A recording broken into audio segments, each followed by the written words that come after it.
Жалал Абад шаарынын Сымуу-Кичи шаарчасындагы жаңы сквердин курулушу аяктады. Бүгүн анын ачылышына кала мэри Мурат Алтагаев, мекеме ишканалардын жетекчилери, аксакалдар жана шаар тургундары катышты.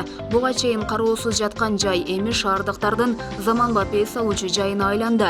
Узундугу 350, туурасы 24 метр болгон аянтчага 850 даана гүл отургузулган. Кечкесин сейилдөө үчүн түнкү жарыктандыруулар жана отургучтар да орнотулган. Эске салсак, эс алуучу жайдын курулушу ушул жылдын май айында башталган. Кала башчысы муктаждыкты эске алуу менен мындан арада мындай скверлерди көбөйтүүгө басым жасаларын билдирди.